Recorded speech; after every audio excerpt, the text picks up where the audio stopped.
या बातमीचे प्रायोजक आहे great Rajkamal circus. Advance booking सुरू। मित्रहो, आपण आज एका संवेदनशील आणि चर्चेच्या विषयावर बोलणार आहोत, जो सोलापूरसह महाराष्ट्रातील अनेक शहरांमध्ये वादाचा मुद्दा ठरला होता।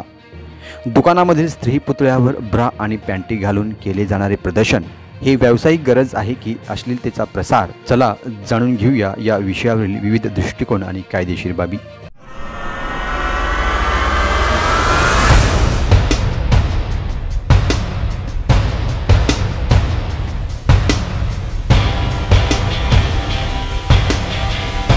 सोलापूरसह महाराष्ट्रातील अनेक दुकानांमध्ये अंडरगार्मेंट्सच्या विक्रीसाठी स्त्री पुतळ्यावर ब्रा आणि पॅन्टी घालून प्रदर्शन केले जातं।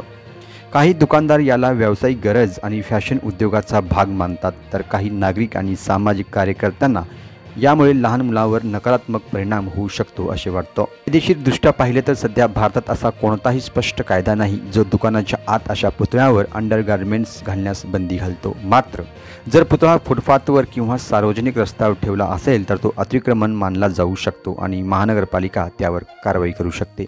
तसेच जर पुतळ्याची स्थिती अश्लील किंवा उत्तेजक वाटली तर वुमन ॲक्ट 1986 अंतर्गत कारवाई होऊ शकते। याआधी शिवसेना, भाजपा यांसारख्या राजकीय पक्षांनी आणि काही सामाजिक संघटनांनी अशा प्रदर्शनाला विरोध दर्शवला होता, पण कायद्यात स्पष्टता नसल्याने हा विषय अजूनही चर्चेत आहे।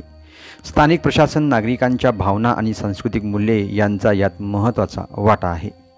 तर मित्रांनो, हा विषय तुम्हाला काय वाटतो? दुकानाबाहेर अशा पुतळ्यांचे प्रदर्शन हे कला आहे, व्यावसायिक गरज आहे की अश्लीलतेचा प्रसार? तुमचे मत आम्हाला आमच्या सोशल मीडिया हँडल्स किंवा कमेंट बॉक्समध्ये नक्की कळवा।